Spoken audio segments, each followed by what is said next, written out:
If you're buying a house in 2025, forego the rooftop deck, which is going to leak, and you're not going to get insurance. So, let me just 1 second. So you can get insurance. Anything that happens from the roof is, so if your roof leaks and destroys your house, it nullifies. Like, you get no money. Oh, like when you have a foundation crack. Yeah, you get no money from the roof. So if you have insurance on your kitchen, your floors, but the leak comes from the roof, originates from the roof, you have no claim. You will have to rebuild your house on your own. So in 2025, I would highly suggest looking for A-frame roof. What's the 5 Ps? Do you remember it? Proper preparation prevents poor performance. There you go. It doesn't matter how much money we get. If we don't close, it's no money, right? So no close is no money. I'm everything that I am because of my dad's death. And I wouldn't be as successful without his death. Welcome to the Jason Theory. This is season 4, episode 1. Happy New Year. Yes, very excited. First half of January, and we are going to take a moment to reflect on 2024, what happened, what surprised us, what didn't surprise us, and kind of what we see for 2025. We'll talk about inventories, pricing. Let's talk about trends. Let's talk about, in brief, let's talk about the Northwest Ordinance, since it affects a lot of our clientele and us, since we live in that area. And then we'll head up for what we think for 25. I think we should maybe start with what most people know about who are involved in real estate, whether they're brokers or buyers and sellers, was this very large NAR settlement that was supposed to be earth-shattering. It was earth-shattering financially, although I don't really feel it took the change or changed the market, or not the market, but the way we do business as greatly as it was anticipated. It was in the brokerage community amongst brokers was, oh my God, the world is coming to an end. How are we going to get people to continue to use us? And basically the NAR settlement changed business, I think, really in 3 ways. One being something we were sort of doing, but now it became more solidified that buyers needed to know exactly how brokers were getting paid.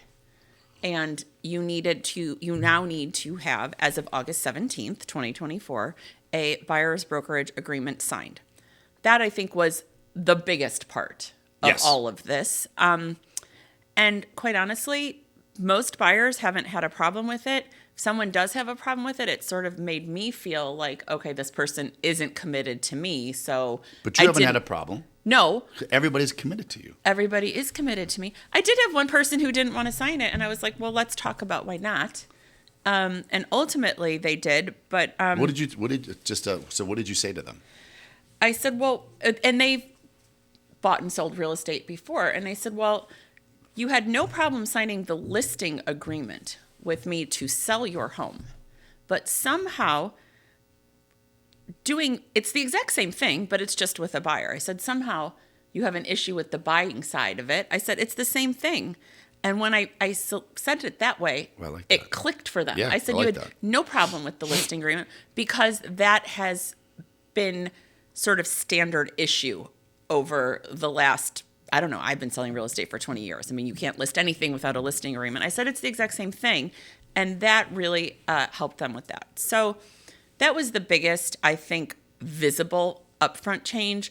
There are other changes. I mean, there's a lot that goes on behind the scenes with broker to broker when we're negotiating. I mean, a lot of brokers will call and say, is your client cooperating with compensation? And so that has been a behind the scenes sort of conversation, even though you have the buyer's agreement. So I think that has been, the secondary part of it. And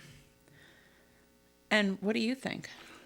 I think everything that you said. I mean, I think it's been, I've had no one even blink, literally. Now, what I've done is I produce the buyer's broker agreement at the same time that I produce the compensation rider that goes to the contract. And I said, hey, this is buyer's broker agreement. This is what I'm going to get paid. So you are well aware that this is my compensation. This is the transparency. And when we do offer, this is the rider. This is the form, The right? form that I will put. This addendum will be part of the contract that solidifies me being paid for my services from the seller, not the seller's broker anymore, but from the seller. And man, I just get no pushback. And someone's like, well, what happens if they don't want to pay? I'm like, well, listen, if they don't want to pay, we're going to make that adjustment in the price in your mind, right? And you're going to be paying me, but it all washes out. Nothing just changed at all. Jim Miller, who's our managing broker at Jameson Sotheby's, said to me, Sophia, because I was dealing as a listing broker and a buyer's broker brought us a buyer's broker agreement with a number larger than my client had signed the listing agreement to pay out. And Jim said to me, Sophia, it's a net basis. So have your client respond their counter, keeping this number in mind, and that they're going to be paying more than they thought they were. So the buyer's going to have to pay more. Yeah. He said that's how you have to present it to your client. And it made a lot of sense. And my client were business people. And they were like, okay, fine. So we wanted X. Now we want this because we have to compensate higher than we had originally thought of. Okay, so then I'm going to continue with that same broker brought me an offer. And they did the same thing. Right. But my client was like, no, Right. we're going to pay you 2.5. That's what we're offering. And that person was like, okay. So like, she did the same thing. I know. But Your property was on the market for a week. Mine was on the market for 5 months. Oh yeah, not even a week. Yeah, There's a day. difference. That's also a big differentiating factor in this whole thing. Yeah, but like And a vastly different price point. Yeah, extremely. But that's definitely nothing has changed in that sense at all, and I don't think it will change. We're not going to deep dive into the NAR stuff because I did that a while ago, but I definitely think you're not seeing what the DOJ expected, and that was unfortunately. compression of commissions. That's not happening. It's actually the exact opposite, and that's a discussion in itself. People that were usually paying out below the standard or what's usually paid out are now getting paid out more, and that's going to be reflected in the buyer's price. So if I had, I just want to call it as it is. If I had the biggest winners and losers, I would say the biggest losers in the NAR settlement are the people that this settlement was supposed to be for, and that's the buyers. But since it was government done, it's no surprise to me that the biggest losers are the people that the government was trying to help. That's Right. my little jab at the whole thing. So the NAR settlement, that I would think is the biggest thing of 2024 because it had been going on for a very long time. Yeah. So that's that. But I also think there's been a lot of things that didn't change. So I would say the biggest thing in the real estate market that did not change in 2024 is inventory. It got worse. It is still so low. And I think that we're going to continue to see that into 2025. That's my prediction. I hope I'm wrong, but I don't think we're going to see a huge influx of inventory in 2025. We did make a prediction for 2024 that we thought that the rates would drop. Yes. They dropped, then they went back up, and then they dropped, and they went back up. And I think they're probably, you follow the market way more closely than I do, but I think that they're very close to where they were all year long from the beginning to the end. we got down to the low 6s. I even saw some high 5s. And then the crazy thing is they ended up cutting interest rates. And they cut interest rates 3 times, and rates went up 3 times. Yeah. So I think the biggest, if I had to go back and say, if I'm wrong about this, why am I wrong? I think the one thing that I didn't think about is the level of debt that the country is in. And just so everyone is aware, the more more debt you have, the bonds go up because the country becomes less attractive. And when the country becomes less attractive, the bonds have to go up. So people will buy them because there's more of a risk in the country. If we're going to see lower rates, I don't give a rat's patoot. First off, there's some inflationary markers that have come out the last couple of weeks. That's a whole other discussion of us going back up to an inflationary environment. But if the rates are to drop, it will only drop if we can get it. We don't have to get it under control. If we can show that we can curb our spending, you are going to see a massive drop in rates. We just to do a couple numbers, and I'll get off numbers. We collect a little bit under $5 trillion in tax revenue. Our debt right now is the number one expenditure by the U.S. government, and that's $1 trillion. It outpaces our defense spending. The budget that was proposed, which will not go into effect because there's going to be a regime change, was $7.2 trillion. So you're talking about $7.2 trillion, and basically we only bring in about taking the debt out, the payments of the debt, we only make about $3.9 trillion. This would send rates even higher. So it doesn't matter what they do to the front end of the curve, like the short-term rates as they drop them. If investors don't like what our debt structure is as a whole country, the rates aren't going to drop. So if we could just get someone to say we're going to spend less money, even 20% less, you're going to see sixes in a jiffy. We just got to get that done under control. And that's the one thing I did not predict, is that we would continue this massive amount of spending. And that's what's kept rates up. Okay. All right, I'm off that. All right, Jason and his numbers. So I'll just throw a couple numbers at you, some interesting numbers. The average sales price in 24, how much do you think it went up? This is across the board on detached single families. That's just a freestanding home. How much do you think it went up? 13%. A little less, 11.2. You were close. I think that is really amazing for this market with rates having at 8%. Not dropped. Yes, right. I did not think it. So would where be does that go at that, rates at 6%? I know. I mean, it's if they insane. go down, yeah, it'll go up even higher. So I thought that was interesting. Market time was down 6%. Okay. So market time went down, which is great. Unfortunately, affordability went down 4.7%. That makes sense. That makes sense, right? Mm-hmm. Let's see. That's detached. So attached single family, which is a very large part of the Chicago downtown market. Condos, townhomes. So the average sales price, do you want to guess that number? How much it went up? I'm going to say it's going to be a little less. So, but I'm going to say just shy of 9, maybe 8%. You're so close. 6.9%, so 7% is the average sales price went up 7%. Market time down in a bigger way. 15%. 9%. 9%. That's a lot. It's a lot considering that you're probably talking about you're still in the 60s or 50s or Yeah. Mm-hmm. You are at 59 days. 59 days. And keep in mind that when you have a condo, it's a little bit longer to close because you have, even if it's cash, there is still that process of getting the condo docs, the meeting minutes. So that's why, I mean, unrelated, but an important thing is that a condo always takes a little bit longer to close just because there's a lot of things you need to know about the association. So if you look at 59 days, that's fast. There's about 30 to 40 days just mortgages.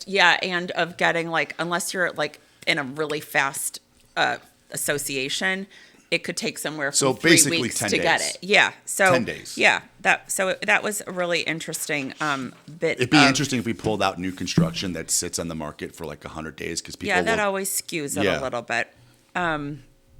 Let's see what else was interesting.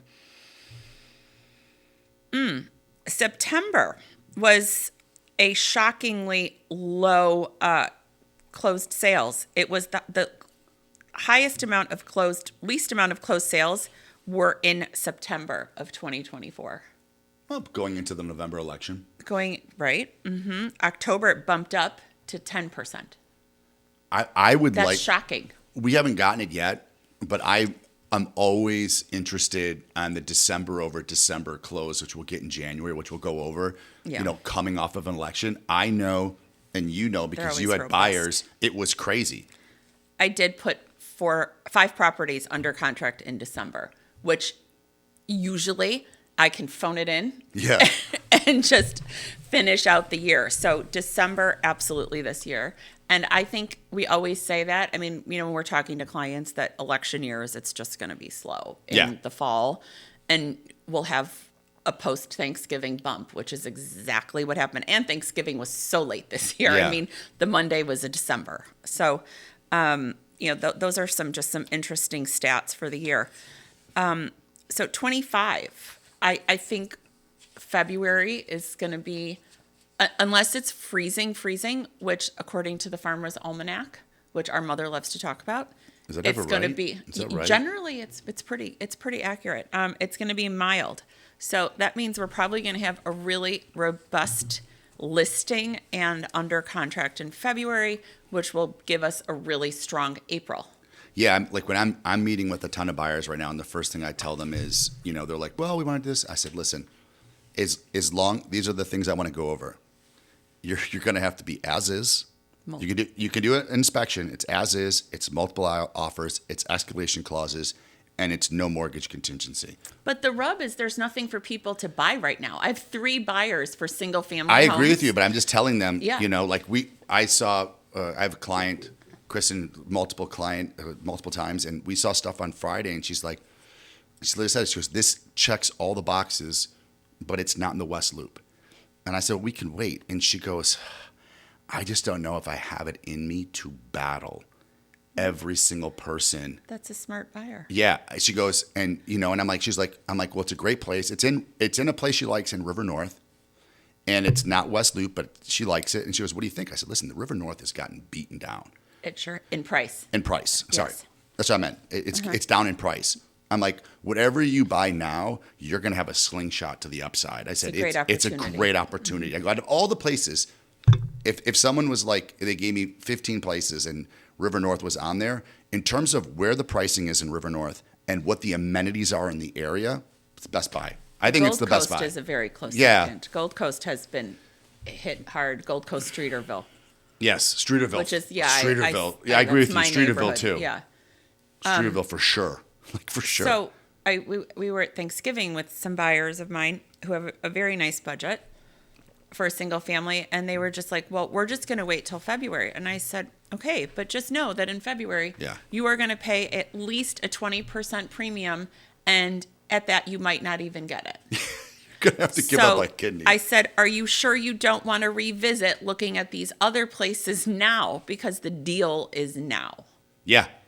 And, you know, I think there's mistakes being made, but the people that I'm dealing with right now, they're all like I'm going out on Friday, I'm going out on Wednesday, I'm going out on Saturday. They're like, if we find something if we find something that's 9 out of Doable. 10, Yeah. right, 8 out of 10, and we get a deal, and we don't have to deal with the madness, they're like, we're good to go.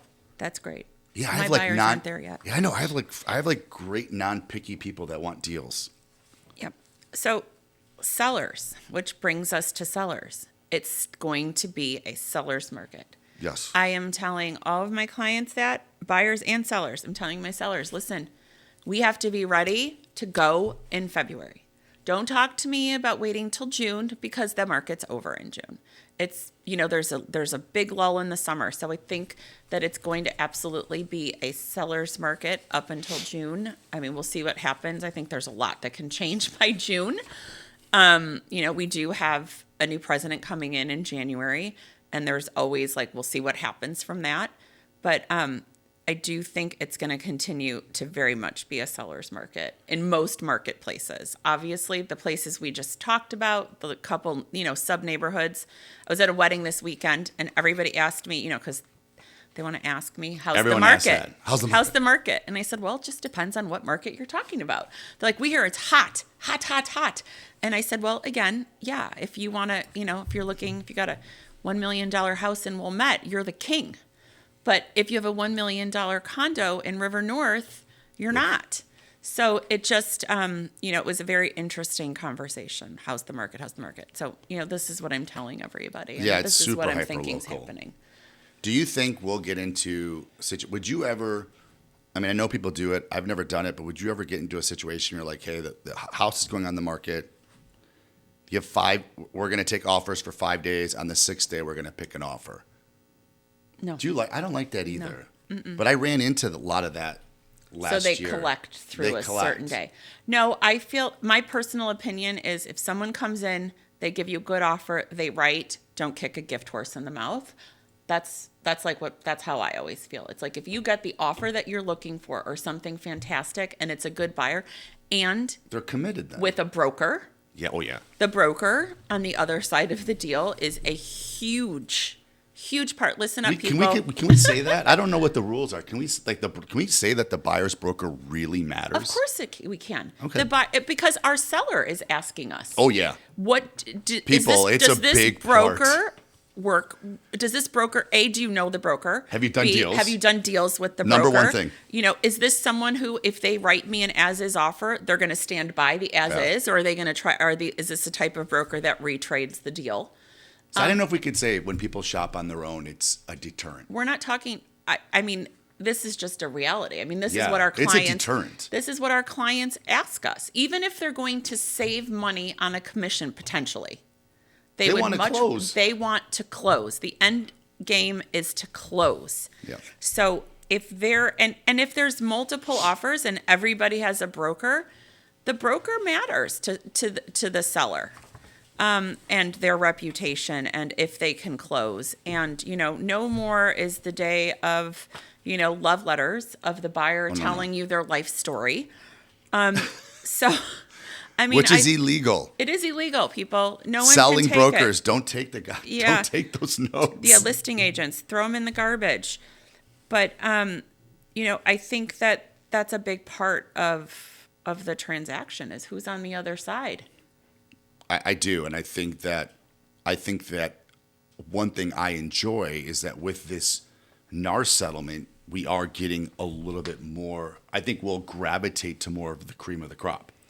Well, when you're representing a buyer, it's a pitch, just like a listing now. Mm-hmm. This is what I can provide. Yes, this is what I provide. Here is my backbone. Here is what I've done up to date.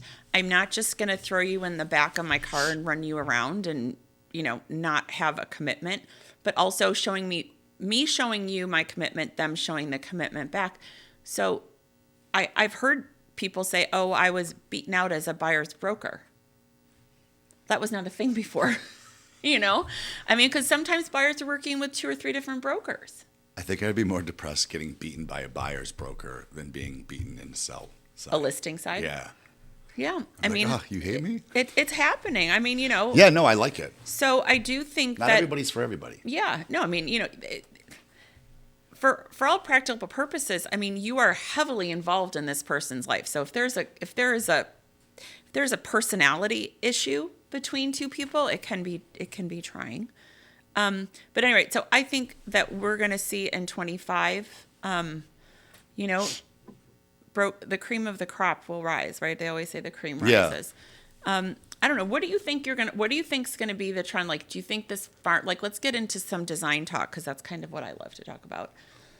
I'm hoping the farmhouse is out. The farmhouse, I think, should be going away unless you're like living out in the suburbs or in the farm, right? Mm-hmm. I mean, farmhouse should I have a farmhouse, but I live. But you I live have in a house farm. On a farm. It's surrounded by corn. It's yes, appropriate. Surrounded by corn. I do not want to see hardy board go away, though. I just would like to see it in a different application. I like hardy board when it's mixed with materials. Right. Like when there's bricks and there's stuff like that. I think one thing we're seeing a lot of, which I love, are like brick facades, and then like different materials that are popping, giving texture and giving depth. On the facade? Yeah. Okay. Like sure bay windows that are like really like awesome. Metal cladded. Yeah. Like I really like, and I guess that's old school, right? Like that was. Yeah. I like that. Not a flat facade. Yeah, I like when you go to the Gold Coast and you see all those beautiful pop-outs. Or Alta Vista. the Yes. Alta Vista Historic District. Yeah. There's all of those houses, which The London we did a houses. walkthrough, and you can find that on our page somewhere. But I don't know where it lives, YouTube. but it's there somewhere. I think hardy board. So I personally have a house that I've lived in since 1999, and the house is concrete block. I've just hired somebody because I do not like the concrete block, and I am having hardy I'm having my block wrapped in hardy It's going to be so nice. and doing that. So, but I'm not doing a farm style because the facade of my house in Bucktown does not warrant. Are you doing just big pieces? No, I'm doing it, but I'm doing it horizontal, and I'm picking like a more modern color than like a white. So I think that hardy board, I hope it stays. I think it's going to stay, but I think that, now they're doing flat panels. They're not doing Hardy just comes the wood. Yeah, Hardy comes in everything. Yeah. So for those of you that don't know, hardy is a cement board. It's a composite cement board that is very sturdy. It's less expensive than brick. Yes, it is. Right? Less expensive than brick. So I think that's another reason why you see some of it, and it's extremely sturdy. I personally think it looks really nice if the budget does not allow for an all brick home, whether it's new construction or resale or a buyer. The labor is a lot less. But it still looks nice, and it's very sturdy, and it's not porous. I just would say make sure you use somebody who knows what they're doing. And if you have an inspector who tells you the hardy board is not sealed and it's defective, hire a new inspector. Yeah, you don't seal it. Yeah.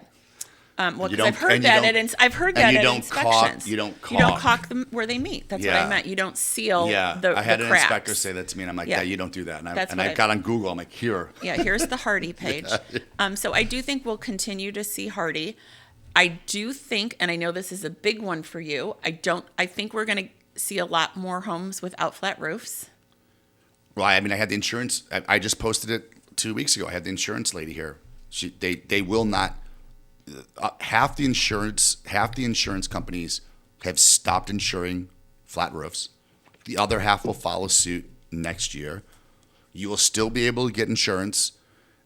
State Farm, all these other insurance places, even high end. Chubb, Cincinnati, AIG will not take new clients that have flat roofs. New clients. So New clients. if you're an existing, you're in, Thank you're the in Lord good I'm shape. existing. Yes, because you have a flat roof. I have a flat roof. I have an A-frame roof. I've had the house since 1999. I have replaced my shingles once.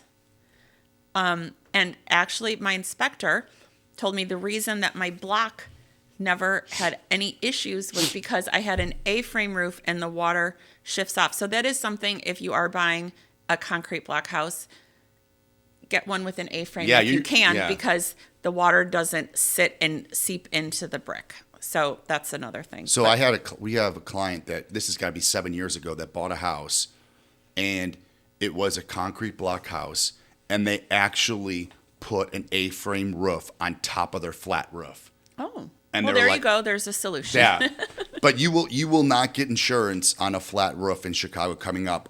So there is a caveat. There is a workaround. You rip off the roof and put a brand new roof on, and then they will insure you. And then she said Do believes. they need to inspect the roof? Oh yeah. Okay. It has to be brand new. Mm-hmm. And that's what Cincinnati told me. Like, if you rip off the roof and do it, I'm like, oh, so I spend $50,000, you'll give me insurance. So, but she feels as soon as you get to that 10-year mark, they'll just pull your insurance. But I heard this 2 years ago, and I did like a little TikTok on it, and some people were saying what, but now it's come to fruition that they're not going to be insuring those. And I mean, That's a 25. That's a big one for 25. Yeah, that's a big one. 70%. 70%. 70% of the inventory in Chicago is flat roof, Yeah. Well, and according to AI. I just wonder why though. I mean, I The know it's amount some of people. leaks.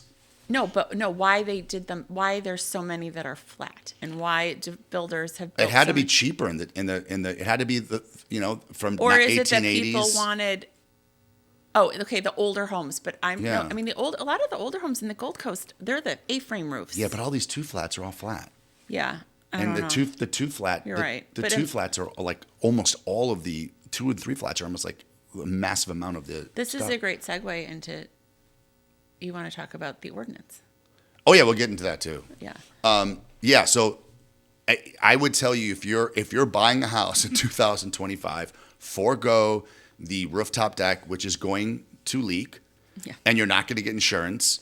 So, well, let me just 1 second. So you can get insurance. Anything that happens from the roof is so if your roof leaks and destroys your house, it nullifies. Like you get no money. Oh, like when you have a foundation crack. Yeah, you get no money from the roof. So if you have insurance on your kitchen, your floors, but the leak comes from the roof, originates from the roof, you have no claim. You will have to rebuild your house on your own. Wonderful. So in 2025, I would highly suggest looking for A-frame roofs. Anyways, the A-frame roof gives you such a cool inside. Like you could do different ceilings and the different bedrooms. And listen, you're never going to go to your rooftop deck. Get a nice garage rooftop deck. Yes, because who's schlepping through the house with meat? You got to pee the stuff. Forget it. All right. Thanks. Yeah, so that goes to the Northwest Ordinance, which Yes. was passed at 11:59 at some I night. I think this is something that deserves its whole own podcast Yeah. because it is so complex. Why don't you just do like a yeah, a little just bit. a little what is it and Okay, so the Northwest Ordinance is basically another miss shot at trying to create affordable housing and more housing. and more housing. So basically, I'd say about 5, 6, 7 years ago, they did the 606 because everyone was buying all the homes by the 606, tearing them down. And what the city said is you're displacing these people. Well, first and foremost, no one is grabbing someone out of their house that doesn't want to sell and throwing them on the street. People bought these homes in the 50s, 60s, and 70s for $20,000, $15,000, $30,000. A bunch of them do not have 401ks or investments. Their investment is their house. These lots started selling for $400, $450, $500, and going up. So the city, some constituents were like, these people are coming in and gentrifying the neighborhood. However, it takes two people to tango. The sellers want that money. Most of them just go and retire. They own it free and clear. Here's $500,000. They're going to go on their merry way. They probably want to get out of our high tax environment or forget the Chicago Or winters. retire, right. Or retire. Yeah. I'm going to get out. I'm going to go somewhere warm, Arizona, whatever. Then that started with a $20,000 demo fee. So when you go get your demo permit, it costs $20,000. Then this year, in the middle of the night, literally, at like 11:50, City Hall, without telling anyone, snuck in this Northwest Ordinance, and it took it from $20,000 to $60,000. So now it's $60,000 to tear down a place that's in that vicinity, and it's basically Logan Square, Avondale, and Pilsen. Why it doesn't cost money to tear down stuff in Bucktown, Lincoln Park, Roscoe Village, that's a whole other thing. It's just funny that they're taking money out of these people's pockets and not out of the people that put politicians in their seats. But now it's $60,000.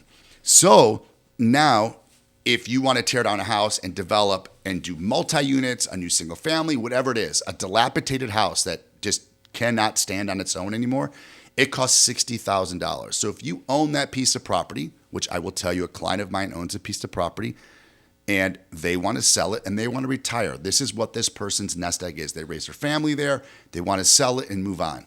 This piece of property would have gotten $500,000 to $520,000 3 months ago. Now, obviously, every single person that wants to buy this property is tagging on $60,000 to it because that is the fee to now tear down that house, which I think is really terrible to those people that want to take that money because that money is coming out of two people's pockets.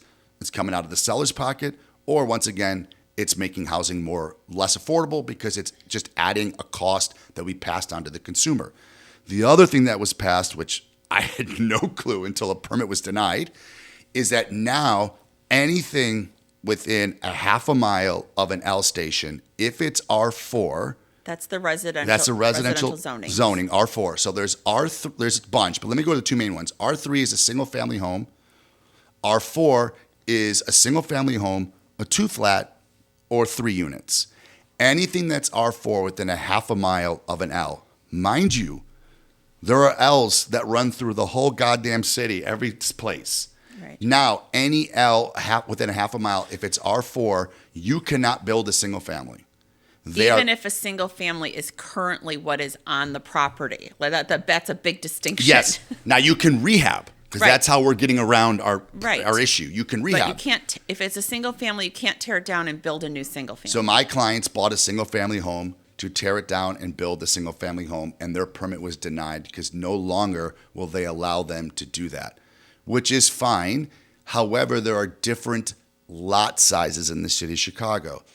And when you have a small lot, you cannot build multi-units because the build out does not, the price of that does not exceed the Doesn't make sense. Doesn't make sense. Yeah.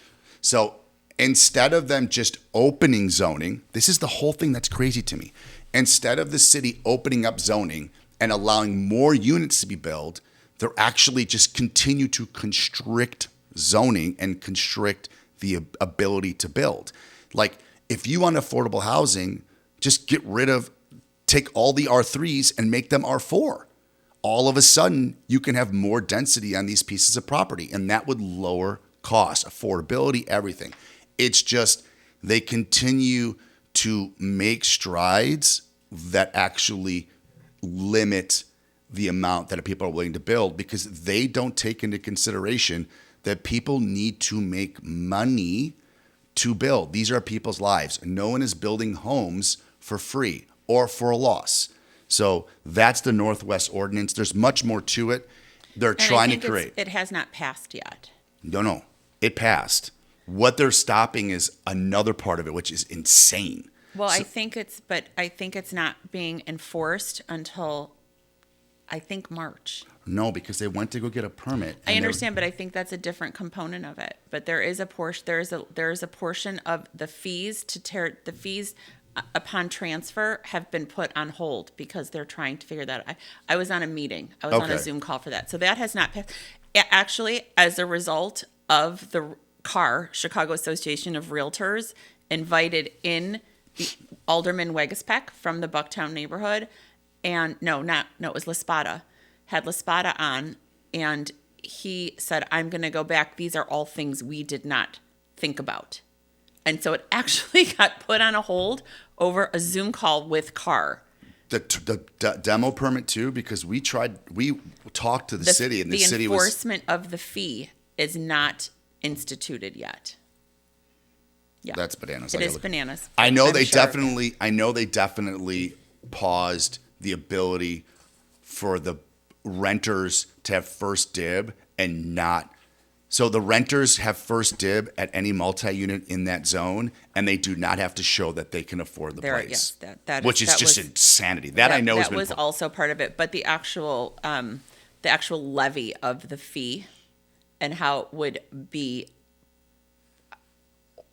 might possibly be exempt from the fees were being discussed, and so Okay, that's so there being may be changed. exemptions. There may be exemptions, and how they're going to carry it out. So there's still more to come on. Yeah, that, so they and we'll pass. share. So they pass a law, and they don't know anything about how to enforce the Correct. law or how right. to do So it. it's all kind of been put. The financial component was put on a hold for now. So anyhow, that's that. That's the just ordinance fee. So that's another big thing that happened in 24 that will affect us this year in 25. Yeah. So I think so. Any thoughts in terms of 2025 where you see pricing? Obviously, we both think it's going to just continue to climb. I think it's going to continue to climb. I have several buyers who bought in 24 because they've realized this market crash that was coming. Oh, it's coming. It's coming. It's not That's coming. my favorite. That's my favorite thing at open houses. They finally realized it. In fact, it's not coming, and in fact, prices are rising, so that it's time to get off their tuchus and buy, which they did. And I think that's just going to continue into 25. I don't think we're going to have an enormous crash. I don't think I see anything like what happened in 2008 coming anytime soon. Yeah, no inventory. No, not enough inventory for that. That was a big part of the problem in 08. Yeah. And one last thing, color trends, gray is out. So Thank you. So are we getting splashes Thank of you. color now? We're getting some color with a lot of base of some really beautiful whites. Like different shades of white? Mhm, different shades of white with Even pops in of color. how about kitchens? I don't see anybody doing white. I see a lot of wood. Wood. Coming Wood back. is coming back. I'm talking about paint color. Paint colors. Paint, which is your highest ROI. So paint, yes, wood is making a very strong comeback, which might be nice for all of those people who bought in the early 2000s. You don't have to paint And them you out. can just paint it's a combination of wood along with paint. Another really nice treatment I think that's coming in is high lacquer. Okay. As a combination with a matte wood. I'm seeing a lot of that in magazines and things coming out of Italy. Interesting. Mm-hmm. I also think a trend that started probably because of COVID, which is starting, is less square footage in the homes. People are less concerned with square footage, shorter homes with larger yards. So, when before everyone would max out a house, it was always 41, like 50. Your big homes now, I mean, obviously this is relative, but most of your homes now are anywhere between 33 and 3,600. So about 500 to 600 square feet smaller. And that... Which is about a 10-foot extra in a yard. Yes, and it's all going to the yard. Mm-hmm. And that's what people are really... Look, I think people have gotten better with floor plans, and that's turned... And most of that space, guys, is coming from the formal space in front. And being creative upstairs with the bathroom layouts and the closets, but definitely seeing a ton of that happening too, and continuing on. Outdoor space is the driving factor in price in condominiums, townhomes, and homes, and I think that is going to continue to drive the market in those spaces. Oh, I do want to say, if we can get a handle on inventory in Chicago, I think that we won't quite see the mass exodus from the city like we've seen in the last 2 to 3 years. Yeah, and not only that, if we don't get that inventory and everyone is ending work from home, it's stopping. You're going to see people reversing and coming back into the city, which is going to drive pricing again. And I think in closing, the last thing I think of too is I've never seen people more. I mean, I know this sounds crazy, but I've never seen. It seems like it should be that way, but in the city, I've never seen people more interested. One of the top things is school districts, like more than ever. Well, I mean, just because cost of living has gone so high. Yeah. That if you, I mean, like private schools are more expensive than a lot of colleges for grade school and high school. So if you can get into a great school district, at least save up until 8th grade. Yeah. I mean, it's a pretty decent driving force. I never really used to bring it up, but I have people that have, that have extreme, like babies or going to go there. And I would never really talk about districts, but now we talk about it at that time because it's like, hey, this is really important. It's super expensive. And it's getting extremely, extremely competitive in terms of schooling in the high school zone. Mm-hmm. So that's it. I think that's pretty much everything that we saw in 24 and what we're looking for in 25. And can't wait. 25 is going to be great. Thanks so much. So this Thank you. season 4, episode 1, and we'll see you. And I hope we have an unbelievable 25.